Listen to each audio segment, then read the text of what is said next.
Hello po mga Lods at welcome back. So dito po sa harapan, makikita nyo po ang mga power inverter na gamit natin. So dito po sa right side natin, ito po ay mga off-grid na power inverter.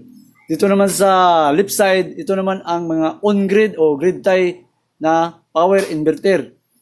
Pero itong dalawa po na gamit natin dito, lahat po ito sira. Kaya yun po ang pag-uusapan natin kung bakit po madalas o nasisira kagad ang mga power inverter na on-grid at saka off-grid na gamit. So, isi-share po natin sa mga kalods natin kung bakit po nasisira ang mga power inverter natin. So, unahin natin yung dito sa kabila, yung malaki na ginamit natin. So, yan. So, kung malalabas mga kalods natin, itong 10 kilowatt na ginamit natin na power off-grid na power inverter, ito po ay nasira na. Ang gamit ko lang dito, isang buwan ko lang itong nagamit at nasira. So, paano siya nasisira? So, dito po sa ganitong klase na power inverter, minsan po may mga scam pong nangyari katulad nito. So, naglalagay sila ng 10 kilowatt na source power. Pero pag binuksan mo sa loob yung manual, hindi naman totoo na naka 10 kilowatt yan. Naka 3 kilowatt lang ang source power. Tapos ang peak power na kaya niya is nasa 1.5 kilowatt lang po talaga. So ano ba yung dahilan kung bakit po nasira itong power inverter natin? So sa mga baguhan na mga kasulat natin, so kung makikita niyo po ito yung mga basic sa pag-wiring po sa off-grid natin. So, dito ko na lang ilalagay. So, ito yung ang tinatawag nating power inverter. So, ang power inverter natin ay mayroon po siyang, dito po nakalagay ang tinatawag natin na input. Input. So, input, naka 12 volts po ang gamit. Dito naman po ang output. Sa output, lalabas po dito ang 220 volts. Pag nasupplyan po ito ng 12 volts, lalabas po dito ang 220 volts. So, iyon po ang gamit sa mga off-grid na gamit. Tapos, siyempre, sa 12 volts, meron kang battery dito. Battery, tapos ikukunik mo dito sa battery. So, depende po sa klase. Kung 24 volts po ang power inverter mo, 24 volts po din ang battery. Pero 12 volts ang gamit natin dito, so 12 volts po ito. Siyempre, lagi yang may polarity na positive at saka negative. Tapos dito sa kabila, siyempre, mostly po sa power inverter, lalagyan mo ng breaker para safe po ka sa paggagamit. So, may breaker po talagang nakalagay na ganyan. So, dito yan papasok, lagay mo ang circuit breaker. So, ideal sa mga ganito na 3 kilowatt, pwede kang gumamit ng 20 ampere AC breaker. Pero yung concern natin dito, yung sinabi ko kung bakit nasira po itong power inverter, ilalagay ko na rin dito po mga lods para dagdag idea. So, ang style ko dito sa paggawa ko sa off-grid, may ilalagay po ako dito na tinatawag na HPR. HPR. Ito po ay high power relay. Ginamit ko na design dito sa HPR, sa natin, off-grid. Yan. So, connect po siya dito, naka 220. Tapos, ang HPR ko, nilagyan ko ng LBD. So, mayroon po siyang LBD dito po mga lods. LBD. Yan. LBD. Ang LBD, nakasupply po sa 12 volts. Hindi po gagana ang LBD pag walang supply na 12 volts. So, simple, sa battery po siya kukuha. Dito, 12 volts. O, yan.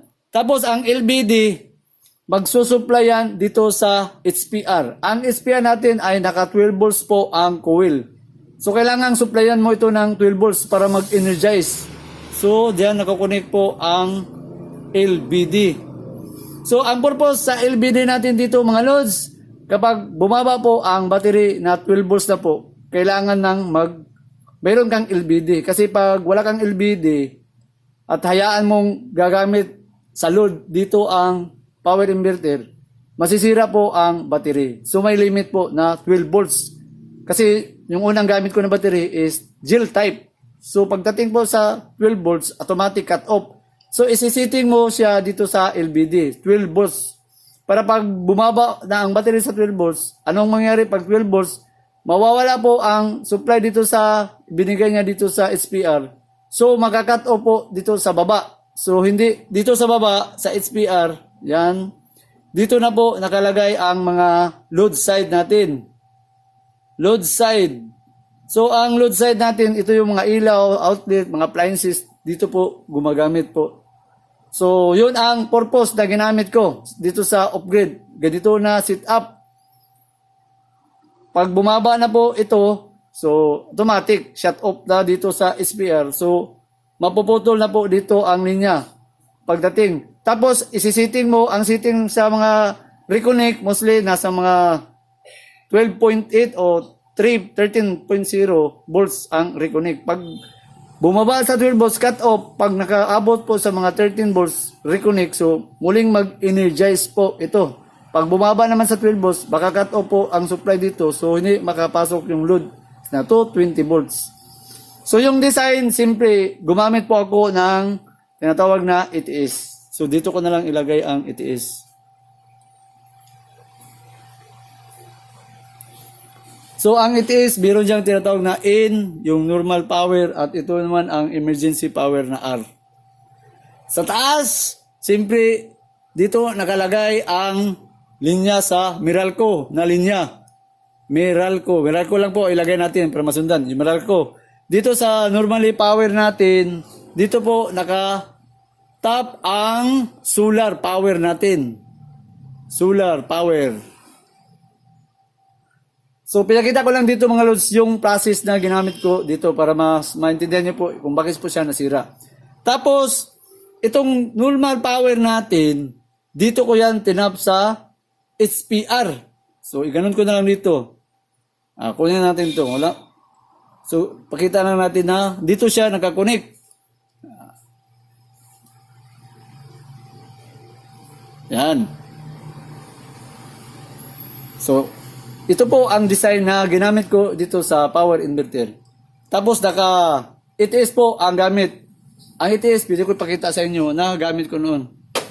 Ito po ang gamit ko na ETS. Naka normal power, dito nakalagay ang solar, dito naman nakalagay ang sa Meralco na linya. So tapos may connection sa baba. Dito sa baba, naka-jumper lang ang wire nakaganyan. Tapos ito na ang linya na wire dito sa load side. So dito nakatap po ang mga ilaw, outlet natin sa mga appliances, dito nakatap.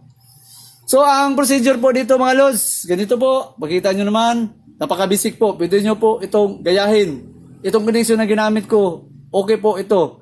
So, ang nangyari sa flow chart natin, kapag bumaba po ang battery sa 12 volts, mawawala po ang supply dito sa LBD patungo sa SPR.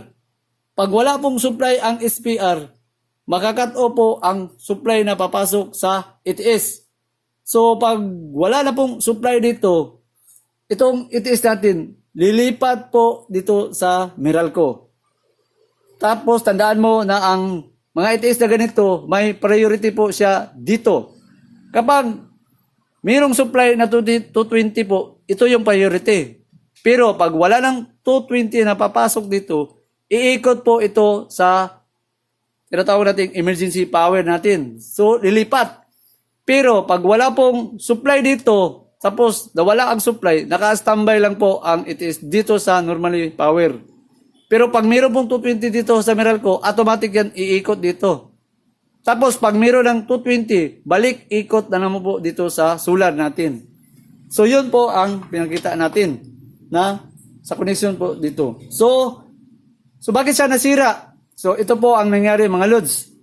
So ang gamit ko, kasi nasubrahan, kasi sa umpisa ko palang gamit sa solar, pinapaload ko ng marami itong power inverter natin. So gumamit po ako ng 2 pieces na rep. Tapos nagamit po rin ako ng computer, yung PC computer. Tapos gumamit rin ako ng electric fan. So all in all po ito, nakita ko sa pag-reading po kasi meron naman tayong 6-in-1 digital meter. Pumalo po siya sa 1 point, ang gamit ko lang is nasa 700 watts ang gamit ko noon. So ang nangyari doon mga lods, palipat, pabalik-balik po ang koneksyon. Meralco, solar, Meralco, solar. Ang nangyari po doon mga lods, nag-trip po ito. May indicator po siya. Makita ko dito sa tools natin. So ito ang nangyari. Dito nag-red color po siya dito. So yung indicator na ibig sabihin nagka-overload na sa gamit. Tapos ang breaker natin nag-trip rin siya dito. Ito nag-trip rin mga loads. So ang simple, i-reset mo lang ang gamit natin dito. Siyempre, i-off mo, tapos i-on mo muli.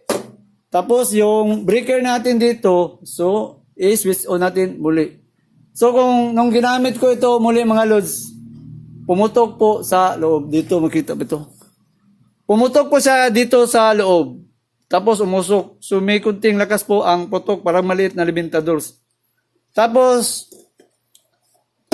binuksan ko at pinarepair ko sa mga technician. Tapos nagbili po ako ng mga diode o mga MOSFET dito para sa power inverter natin. In-order ko pa sa China para lang ma-fix ito. So ang nangyari dito mga lods, pinarepair ko kasi hindi naman pwedeng ma-try sa isang technician kasi wala siyang 100 AH na battery para subukan. So ang ginawa ko, binala ko po ulit dito sa bahay at nag-testing ulit ako. So nag-testing po ako. Ang nangyari, ganun pa rin po mga lods. May pumitik sa loob at umusok na naman. So, kaya possible long damage ang power inverter natin na off-grid. So, ang lesson na nakuha ko dito is dapat po yung LVD na setting mo, wag mong sobrahan sa baba ang reconnect. Medyo taasan mo para hindi pabalik-balik. Delikado po, pabalik-balik. Kaya po ito na-damage. Tapos, ang isa pang nadagdag ko ay maglalagay po tayo ng tinatawag na timer o time delay.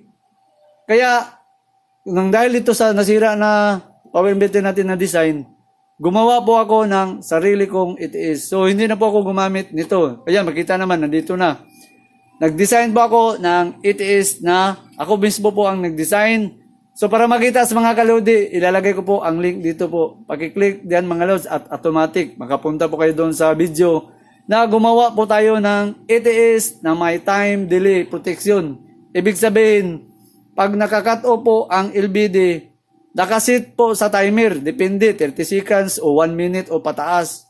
So ibig sabihin, pag nagputol siya at nagbalik siya, hindi siya makabalik kasi may timer pong inilagay. Na aabot mo na ng 1 minute o 2 minutes bago siya makapasok. Ang purpose doon para makapag-load o karga talaga ang battery dito mga loads. Tapos ang gamit ko pa na battery noon is gel type. Mas maganda po ngayon ang gamit ko is Live PO4. So yun mga loads, may palaban po ang mga Live PO4. So tama to, totoo talaga. Kaya so yun mga loads, sira na po ito. Tapos yung link na sinabi ko, pwede nyo puntahan. So itong design natin, wala pa po itong time o time delay na pwede mong baguhin. Pero ito, napakasimple po ito kung gusto mong lagyan ng time delay na ganito ang proteksyon. So dito mo ilagay sa supply dito sa HPR. Ilalagay mo dito mga loads ang time relay. So medyo hindi ko siya pwedeng i-connect kasi pero ang design sa time relay kapareho lang sa power relay. May timer na pong nakalagay. Ibig sabihin, puputulin mo siya dito at dito mo itap ang time relay na kapareho lang sa power relay. May timer lang nun.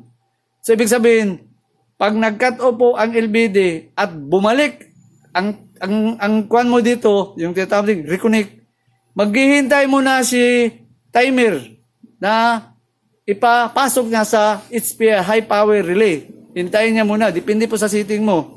Pag umabot na siya, sabihin natin mga 1 minute o 2 minutes, saka siya papasok. So, ang purpose doon mga lods is prevention yun sa pabalik-balik na koneksyon. Yun ang pinakadelikado na masira po ang power inverter natin. So, yun. So, ang next natin. So, yun ang unang lesson. Medyo taasan mo ang setting mo sa LBD o maglalagay ka ng time relay. So, next natin, ito na naman po, mga lods. Ito, ang pito na power inverter. Ito, mas maganda ito kasi umabot ako ng 5 taon bago po siya nasira. Hindi katulad dito, 1 buwan lang, sira na. Pero ipakita natin kung bakit rin ito nasira. Ilalagay ko na lang ang diagram dito. Dito na tayo sa naka-upgrade pa rin mga lods.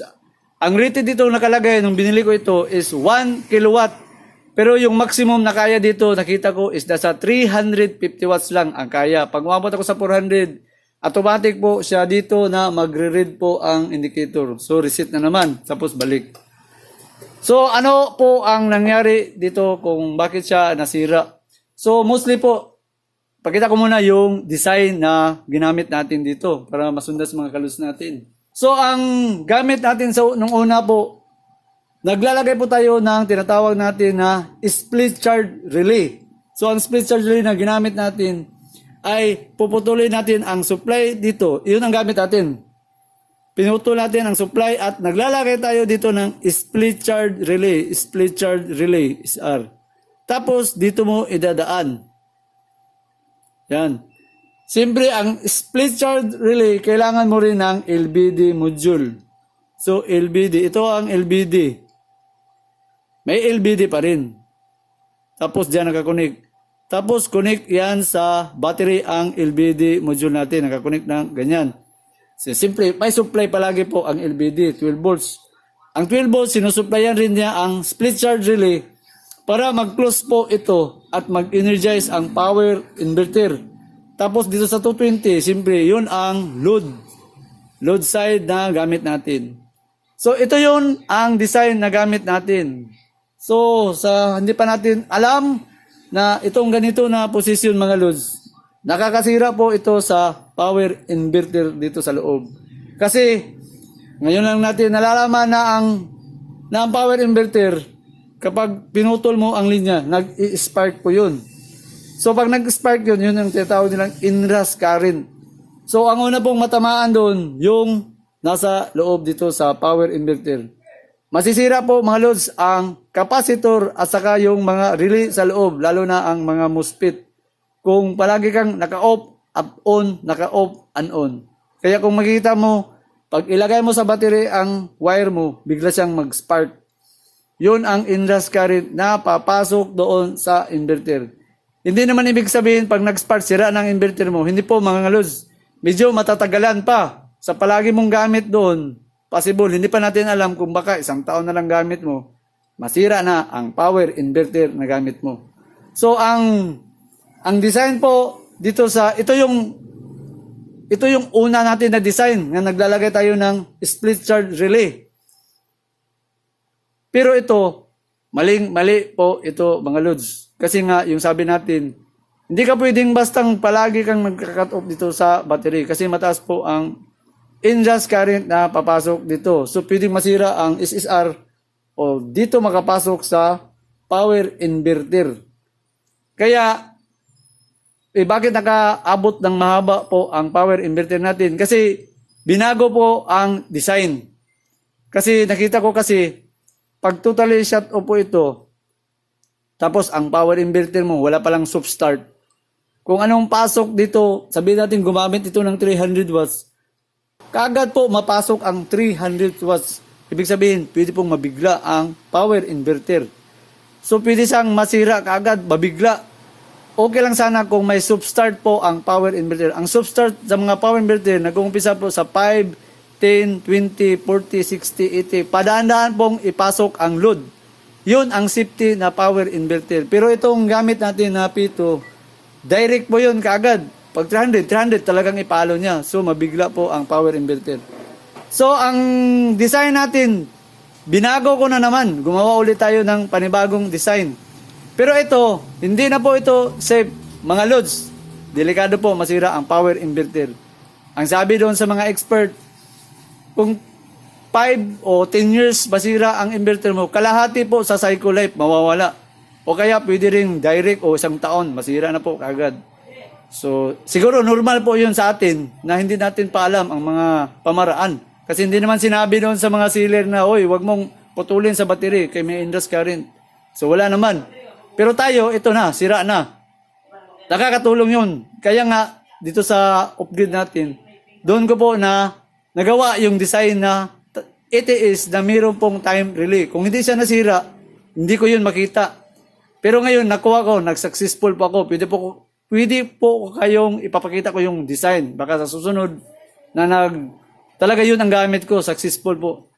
Ito namang isa natin, naggawa po ako ng bagong design. So, i-erase ko na muna ito.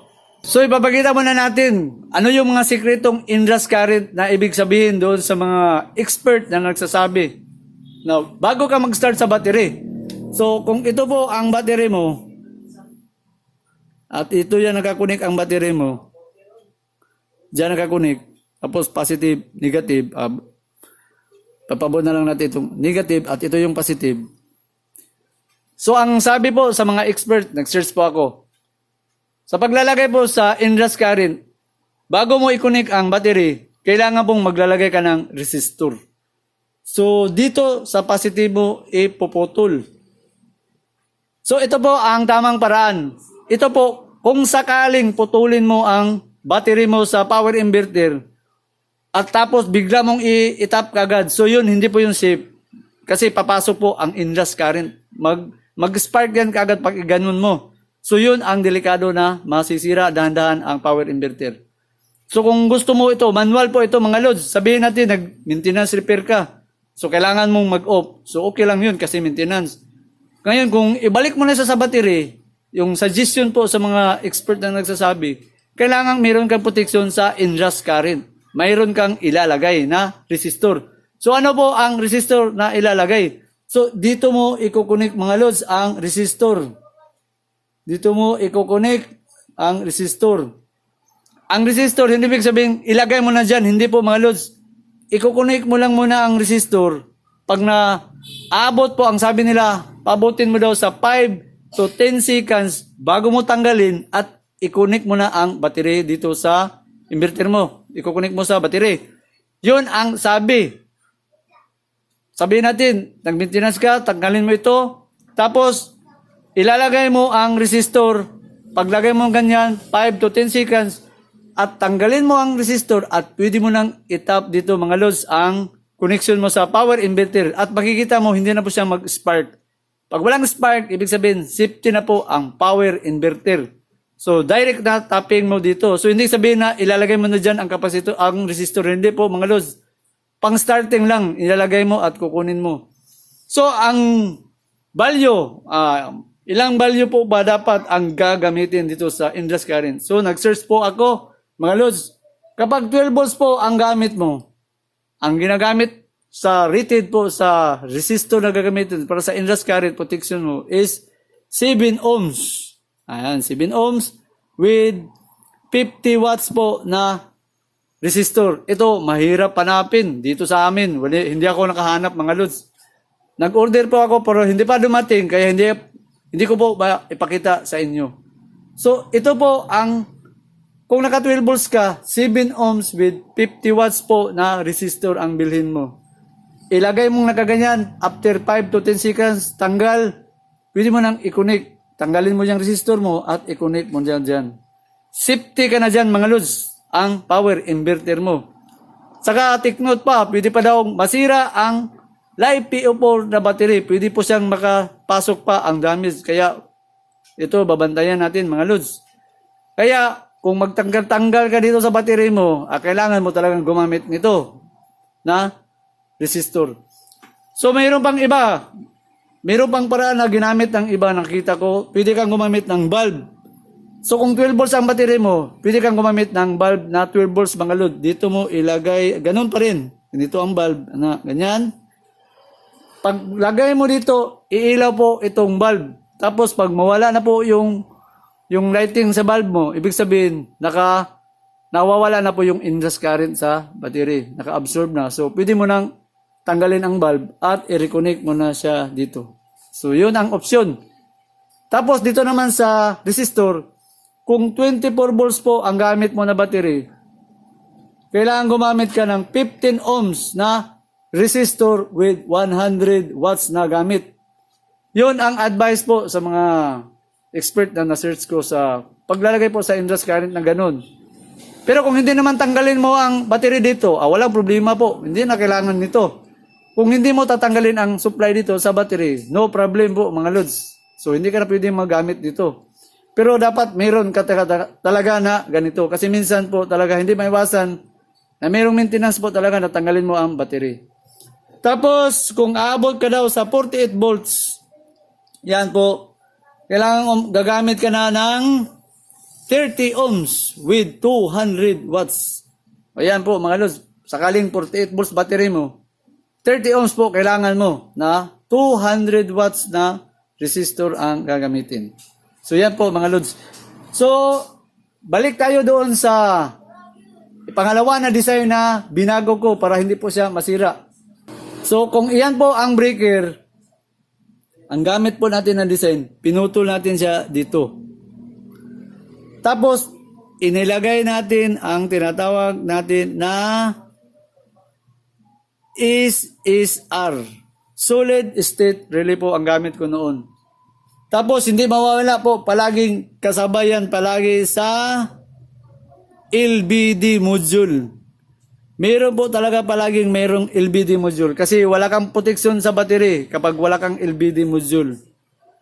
So, yun ang nagproprotect. Kung basta ka na lang gumamay sa battery mo at hayaan mong maubos itong battery, wala. Hindi po yan aabot ng 1 taon mga lods. Kahit mapa Life PO4 o gel type ka at wala kang LBD protection, hayaan mong maubos, madali pong masira ang battery.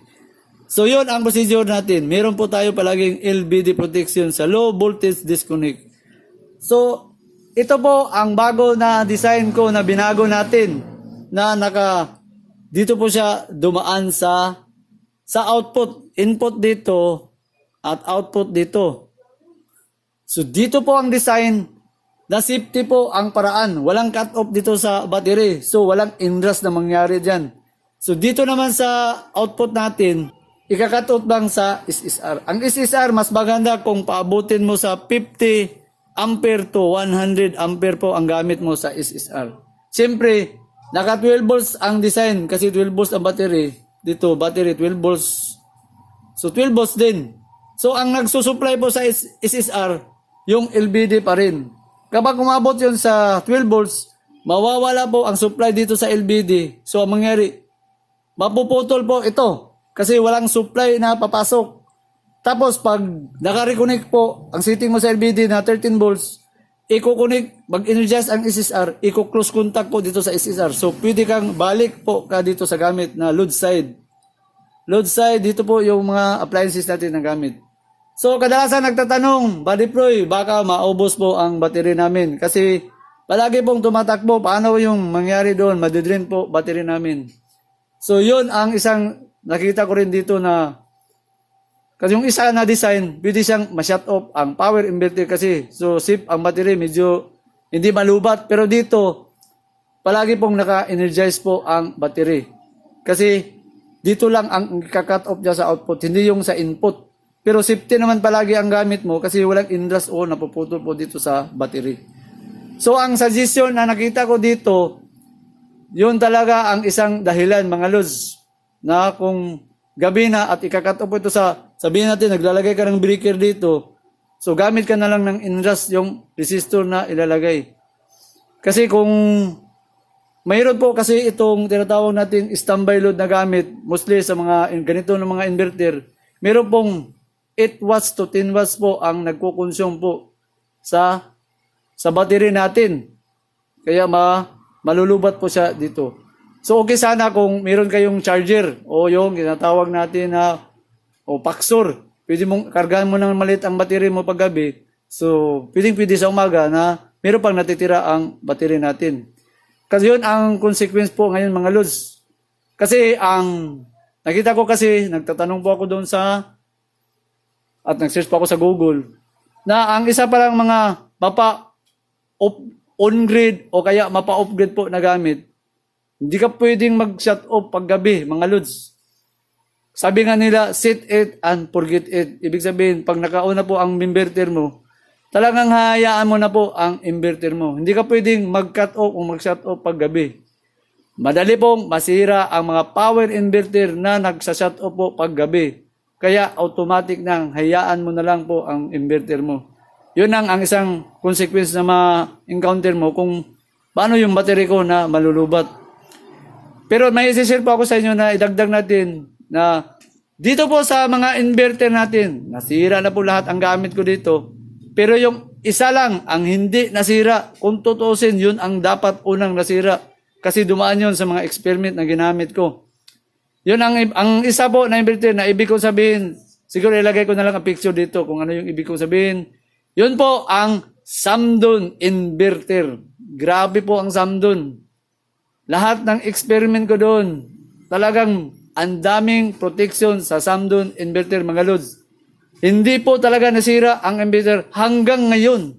Kaya sa part 2, pakipakita ko sa inyo kung gaano kaganda ang Samdon.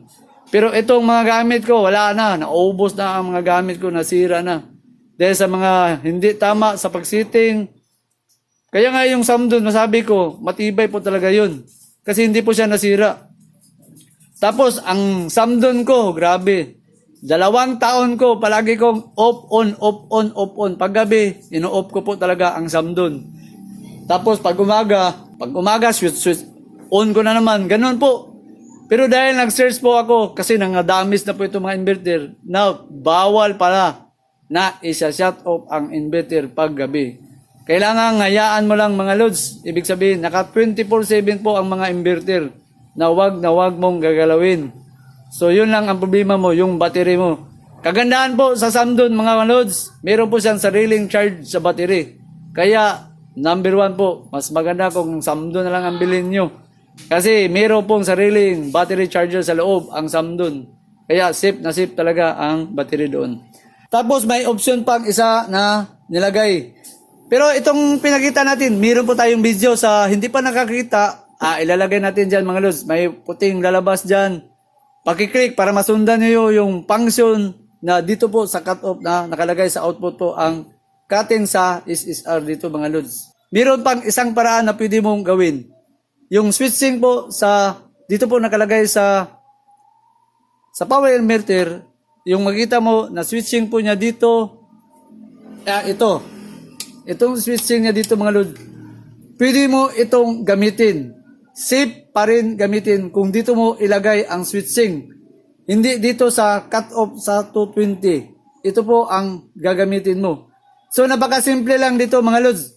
Gagamit ka ng power relay. Palitan mo itong SSR. So, ang SSR, mukhang hindi ko alam kung pwede ba siya dito kasi itong SSR, may konting voltage drop o hindi po ito totally na naka-close po talaga lahat. Meron pong konting resistance po ang matitira sa SSR. Hindi katulad sa power relay na totally off po tala ang connection.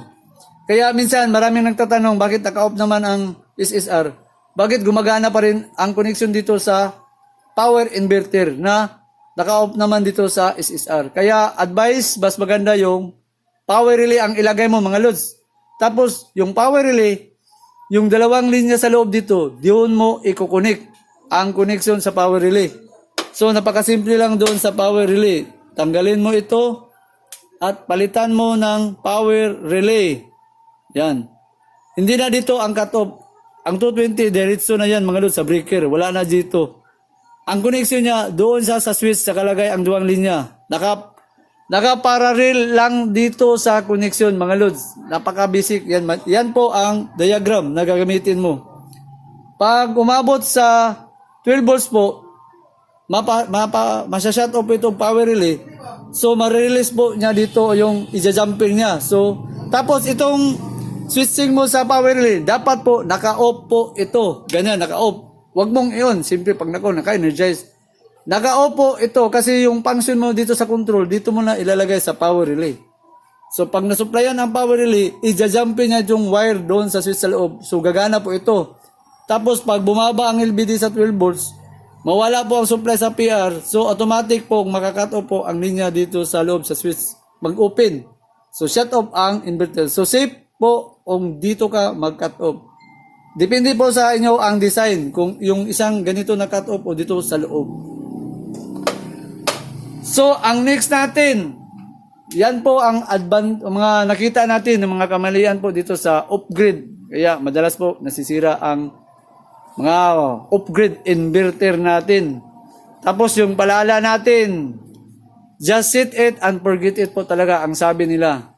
Hayaan mo na si power inverter sa 24/7 na naka-activate na hindi mo pwedeng i-cut off o i-shut off po ang battery mo to direct sa power inverter.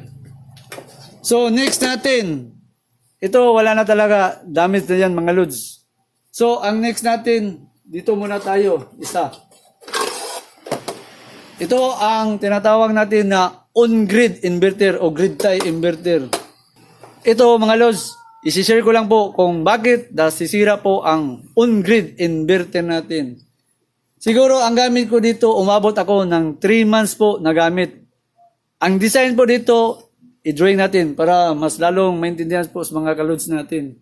Ang design po dito mga lods ay pwede siya sa battery at pwede siya sa solar panel. Pero naka on-grid ang gamit, grid tie. Pag sinabing grid tie, kailangan ng 220 volts sa utility grid para gumana po ang isang on-grid o grid tie inverter. So, diagram muna tayo.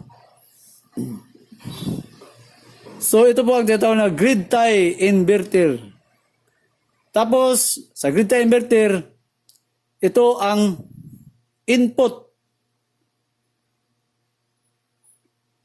Input, dito naman ang output. Sa output, dito po ang 220 volts. Sa 220 volts, dito po nakalagay ang mil plug natin, mga loads. Yan. Nakaganon. Yan. Yung mil plug, yun po ang isasaksak natin sa outlet. Yun ang design sa mga on-grid.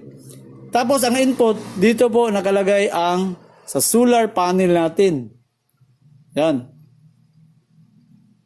So, yun ang kagandahan sa mga on-grid. Kasi dalawa lang kailangan mo. Gamit ka na ng grid tie inverter at saka solar panel. Wala na. Pwede ka na makatipid ng kuryente po sa bahay. Tapos, ang design po dito natin is naka 500 lang ito na watts na grid tie inverter. Ibig sabihin doon mga lods, hanggang 500 watts lang ang pwede mong gamitin na solar panel. Hindi ka pwedeng gumamit ng 600. Masisira po o automatic shut off po ito. Paglampas ka sa 500 watts, minsan sinabi pa hindi maganda, baka masira po ang on-grid inverter. So ito po ang design sa on-grid na gamit itong kuha natin, grid tie inverter. Pero ang kagandahan po niya dito, pwede siyang magamit sa 12 volts na battery. Ibig sabihin, ito, pwede pong hindi ka gumamit ng solar panel, battery po gamit mo. So dito tayo ilagay yung battery. May polarity po yan mga load, positive, negative. Yan.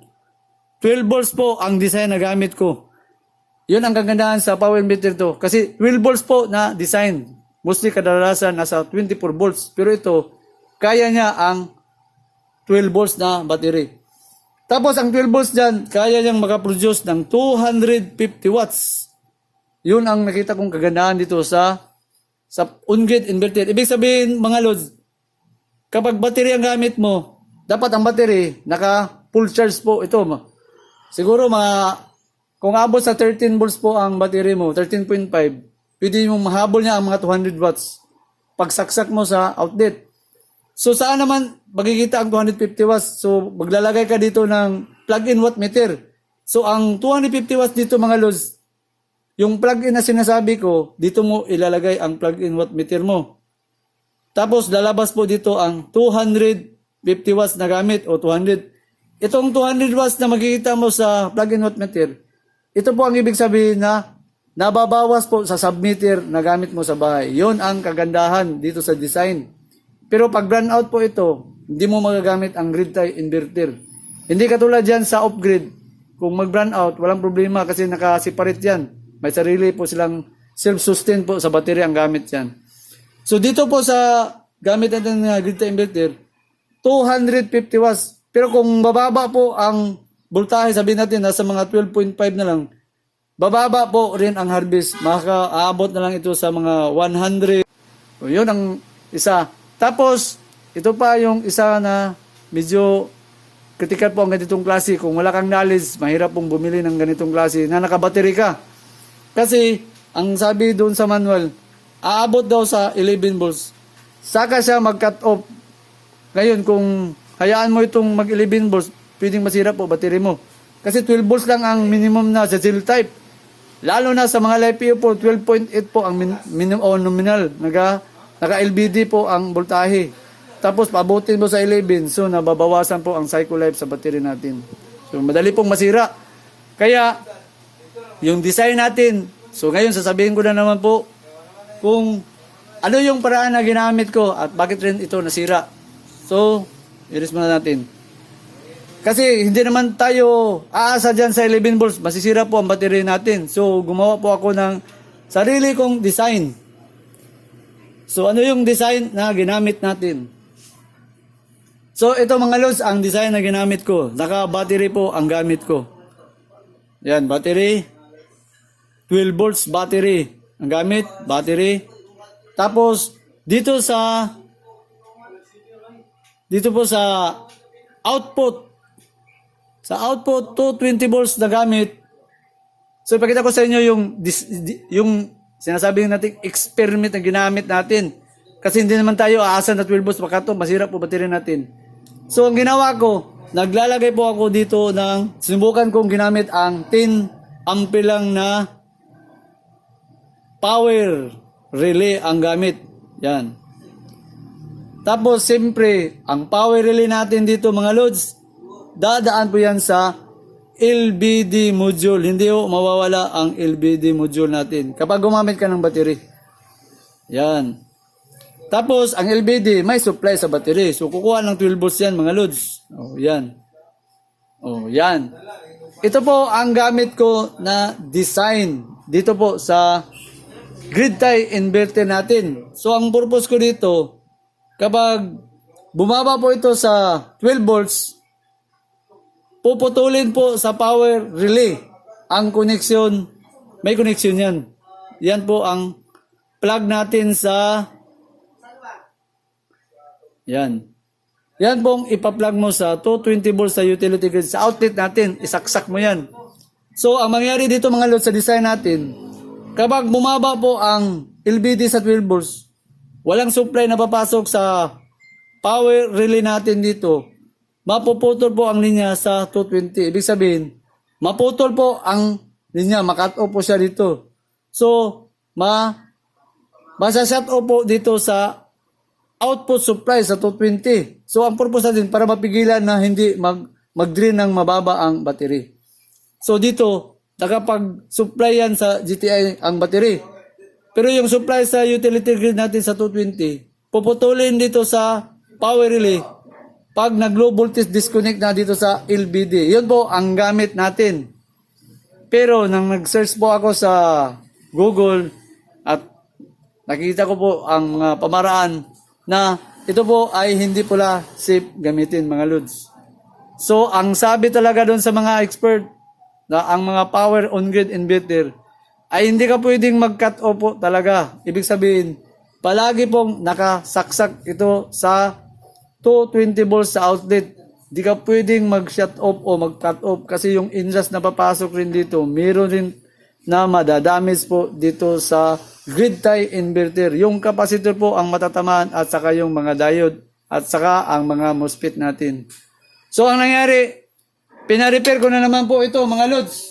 Tapos nang binuksan po ito, pakita ko sa inyo, nasira po ang capacitor dito po sa loob. At ilapit natin kung anong nangyari sa capacitor, lumubo po ang capacitor mga lods. Yan.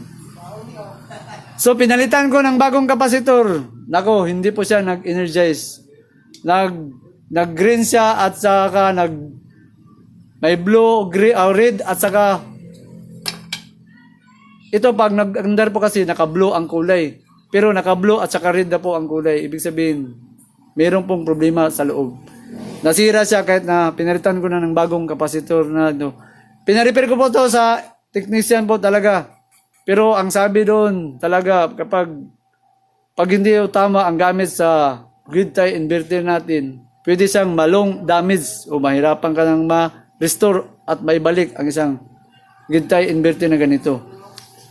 Tapos, ang ganda pa naman gamitin nito mga lods kasi meron po siyang variable.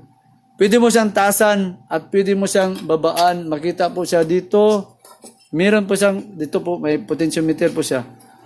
So kung yung ang disadvantage lang, kapag 100 na lang ang gamit mo at 250 ang harvest, meron pong 150 na makikita mo sa submeter mo kasi may indicator pa ko sa 6-in-1. Yun lang ang kaibahan. So pwede ko namang i-adjust dito at iikutin ko na lang kung minsan wala pong gumagamit sa piso unit natin. Yun lang ang nakita ko pero effective pa rin yun kasi kung ang gamit mo na submeter yung hindi digital, yung umiikot ka ng ganun nga klase ng mga loads, pwede yung mabaliktad ang ikot. Yun ang isang advantage. Kaso ang gamit namin dito naka-digital kami. Saka hindi ko rin makita kasi mataas po ang paglalagay sa meter na sa poste. Na gusto ko sanang makita kung pwede ba siyang pa-zero na pa-atras o pa-negative.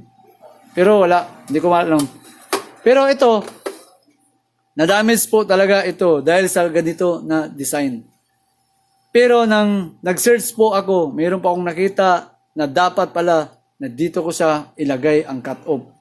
Nakita ko mo mga lods. Tapos ang design, naka-SSR ang gamit pala. Yun ang suggestion na nakita ko na sinubukan ko sa Google at saka sa AI ang gamit. At nakita ko na dapat dito nakalagay yung SSR. Yung isang linya lang po ang ika-cut off niya.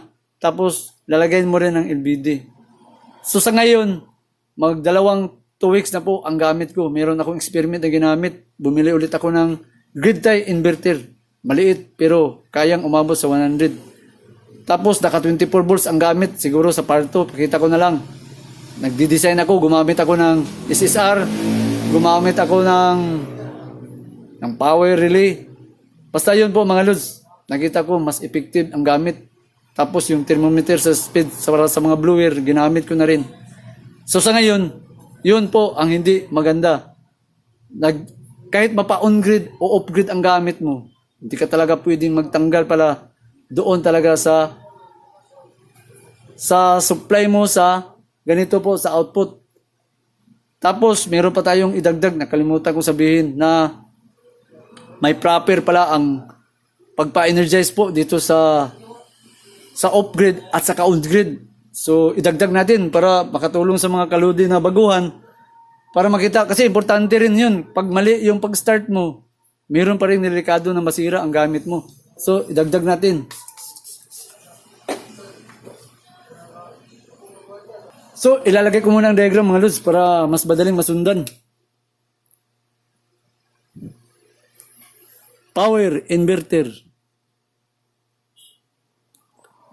Tapos breaker. So dito nakalagay, yan po ang input. Ito naman ang output. Okay. So ito mga loads, standard po ito mga loads. Kahit naka on-grid or off-grid ang gamit mo sa power inverter, meron pong standard rules po talaga ang pag-i-energize po sa isang inverter. Mapa-on-grid o off-grid. Ibig sabihin doon mga lods, AC to DC ang gamit, tapos DC to AC. So kung mag-i-start po kayo sa power inverter, unahin nyo po talaga, sa start po tayo, start. Kapag mag-i-start po kayo sa power inverter, unahin mo talaga ang AC dito mga lods. O unahin mo ang DC. DC to AC ang gamit. Ibig sabihin, unahin mo munang DC. So, ang mangyari dito mga lods, isi-switch on mo ang input natin sa DC. Ito, nakakonektado po ito sa solar. Yan. Ito, nakakonektado po ito sa 220 volts sa outlet. Yan. Yan ang camera. Yan. So, ito, power inverter po ito sa on-grid. So, ang gagawin mo mga lods, dito ka mag-switch on muna sa solar ang una mong i-switch on. Hindi ka pwede dito sa AC. Huwag muna. Sa DC ka mag-umpisa. switch on, tapos saka ka mag-switch on dito sa utility outlet natin sa grid. Yan, switch on ang dalawa. Ngayon, kapag i-off mo ito, so ang mga expert po na nagsasabi dito, pwede kang mag-off sa power inverter mo kapag nagmi-maintenance ka o may mga problema o umuusok o magka-problema. Pwede namang mag-off mga lods. Pero hindi naman ibig sabihin na lagi kang mag-off and on. Yun ang pinagbabawal. Pero yung minsan ka lang mag-off, walang problema yun mga lods. Tapos wag mong kalimutan yung technique natin sa inrush current. Merong resistor talagang ilalagay. So, balik tayo. Ngayon, galing sa start. So, paano kung mag-off tayo? So, sa off naman,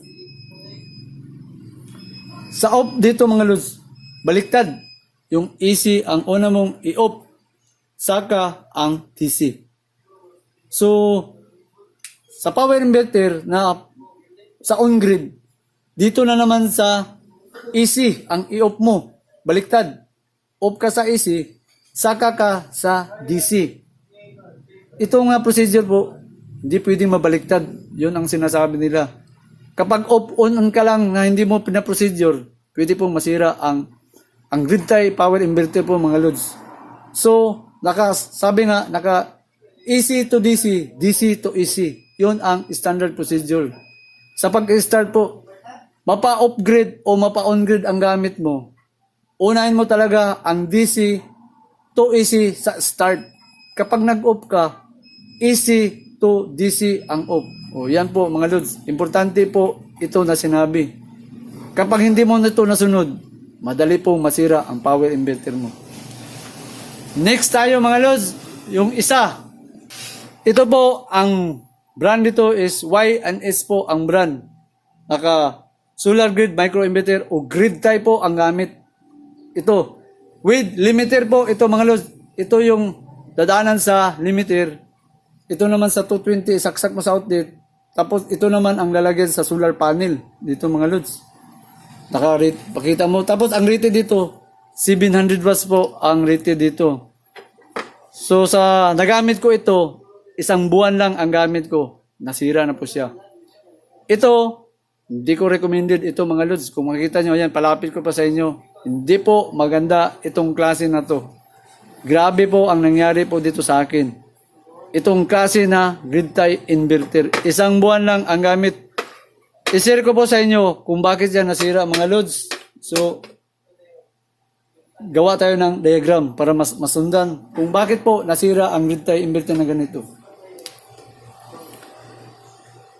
Grid tie inverter.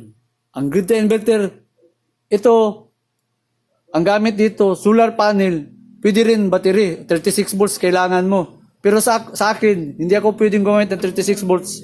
Kasi ang available ko, 12 volts battery lang ako. So, hindi ko siya magamit. So, solar panel po ang gamit ko.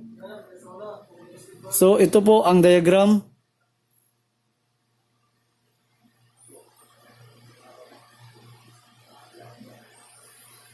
So, ang diagram, solar panel po ang gamit ko. 300 watts lang ang gamit ko. Dalawang 150 watts na solar homes ang gamit ko. Tapos, nakakonekto pa siya dito. Yan. Ang gamit, DC breaker. Sa kabila, AC breaker. Ito yung 220 volts na isasaksak mo sa outlet. So ito po ang nangyari mga lods. Grabe. Ang masabi ko, napakaganda sana itong gamitin.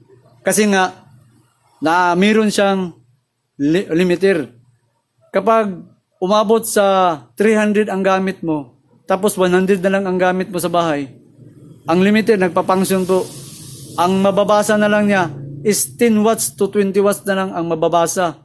Instead na ang gamit, ibig ko sabihin, 300 watts ang harvest natin at gumamit ako sa bahay ng 200 watts lang ang nagamit. Ang natitira po mga lods is 10 to 20 watts. Kasi meron po siyang limiter. Pero walang limiter. Sa 200 na gamit mo at merong natitira na 100, yun ang babayaran mo sa Meralco. Yun ang baka hindi alam ng iba na hindi ka pwedeng umabuso sa gamit ng mga grid tie inverter na walang limiter. Kasi yung sobra po, yun ang babayaran mo. Babalik yun sa grid tie, utility grid ang gamit mo. Mag-back. Ang kagandahan lang dito, meron siyang limiter. So, ibig sabihin doon, sa 300, 200 lang ang gamit. Nakita ko sa reading sa submeter ko, nasa 10 to 20 na lang ang natitira. Yun ang kagandahan dito sa may limiter na grid tie inverter. Pero kung walang limiter, patay ka. Ikaw magbabayad po mga lods. Sa 300, harvest, 200 ang gamit. Ang 100 na gamit mo natitira, bayaran mo sa Meralco. Yun ang disadvantage kung wala kang limiter. So ito po ang nangyari kung bakit yan nasira mga lods.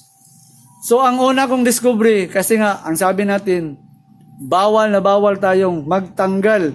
Ibig sabihin, naka 24 hours po ang gamit sa GTI natin o 24/7. Walang tanggalan. Kasi pag wala nang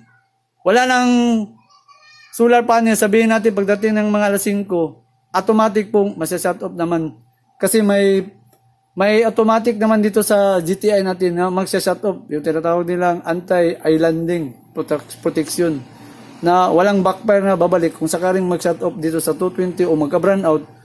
Walang problema mga lods kasi mayroon siyang anti-protection sa anti-landing po mga lods. So ang nangyari dito, nagkataon po talaga na kailangan kong magtanggal kasi may problema po akong nakita. So hindi naman palagi po akong nagtatanggal kasi nga bawal tanggalin except kung nagka-trouble o may mga problema sa circuit na sa koneksyon na ginagawa ko. Pero hindi naman ibig sabihin na nasira po ito. Wala mo nang hindi siya nasira naman. Tinanggal ko lang muna ang connection sa output kasi meron tayong ipipix na gagawin doon sa project natin sa solar. So ang ginawa ko dito, tinanggal ko itong nakasaksak sa outlet kasi nga meron tayong i-repair. Ngayon, pagtanggal ko dito mga lods at ibinalik ko dito po sa outlet po, mayroon pong pumutok dito sa loob, dito sa grid tie inverter. Ngayon, nagtataka po ako, bakit pumutok yung grid tie inverter natin na tinanggal ko na lang, tapos abot yun mga 3 to 5 minutes, ibinalik ko siyang isaksak, bigla pong may pumutok po sa loob. Tapos, itong grid tie inverter natin, nakita ko ang harvest doon, nasa mga 30 watts to 20 watts lang ang harvest doon sa digital, 6-in-1 digital meter na inilagay natin. Pero, bigla pong may pumutok sa loob. So, ang ginawa ko, kasi nga maganda po itong gamitin, bumili po ako ng ulit ng isa. O, tingnan nyo mga lods ha. O, pakita ko sa inyo. Bago na bago yan mga lods. Bumili ulit ako. Pakita ko sa inyo. Yan. Bumili ako. Ibig sabihin, dalawa po ang gasi na inverter na ginamit kong ganito. Yan. O, para makita nyo na pareho po yung grid tie with limiter rin. Walang pinagkaiba. Umorder pa ako ng isa pa ulit. Dalawa na po ito. Pero mga lods, nasira pa rin after 1 month na gamit. Ito, share ko sa inyo. 1 month na gamit ko, nasira. So, paano siya nasira na naman? So, dito ko na nilagay. So, ito mga lods, pakita ko sa inyo. Bakit nasira na naman yung isa na binili ko? 1 buwan lang ang gamit ko pa rin. Kasi, meron pong pagkakataon po talaga na kailangan kong magtanggal. Tinanggal ko ulit po ito. Kasi nga, meron po akong maintenance na dapat kong gawin. Kaya, dumaan na ako nung una kong damage doon. Kaya nag-iingat na po ako. Baka masira ulit. So, ang ginawa ko, nag-shutdown po ako sa system ko. O ito, shutdown po ang gamit ko. So, yung sinabi natin na unahin muna natin ang EC pag mag-shutdown na tayo. So, dito po ang EC po ito na breaker. Ito naman ang DC na breaker. Itong DC breaker, para po yan sa solar panel. So, ang ginawa ko, nag-cut off po ako sa EC at nag-cut off po ako sa DC. Tinanggal ko po itong plug. Tinanggal ko, Tapos, mga 5 minutes po, isinauli ko pong isaksak sa outlet. Alam niyo po bang sumabog ulit? Ito, dito po sa loob, may pumaka na naman. So, ibig sabihin doon, hindi ko alam at hindi ako makapag-move on. Bakit sumabog na naman na kahit nakaupo ang breaker dito sa dalawang breaker? Kaya sa mga kalods natin, kung may idea po kayo mga lods, paki-comment po dito. Kasi wala po akong idea kung bakit pumutok po ito na kahit nakaupo ang dalawang breaker sa baba. Kaya pagsaksak ko kung tutusin, wala namang supply na papasok dito kasi naka-off. Tapos nag-double check po ako. Nag-tester po ako dito sa taas at dito sa baba. Baka may nakapasok na voltahe sa 220. Baka yun ang isang dahilan. Pero nang ginamit ko ang tester, wala pong supply dito sa taas. Kasi nga naka-off itong dalawang breaker. Tapos dito kahit tinester ko rin, wala rin po dito mga loads kasi naka-off. Tapos, ang gamit lang na nakita ko sa harvest noon is nasa 100 watts. So, yun, hindi ko alam. Kaya sa mga kalods natin, pako-comment mga lods kung mayroon po kayong na-experience na ganito. Kaya, ang sabi ko, dito, ayoko nang pumili ulit kasi mahirap ang ganito. Tapos, ang mga expert nagsasabi mga lods, mas madali pong masira ang mga on-grid inverter compare po sa mga off-grid. Mas matagal daw masira ang mga off-grid na inverter compare sa mga on-grid na inverter mga lods. So sa mga kalods natin, hanggang sa muli at maraming salamat po sa panonood.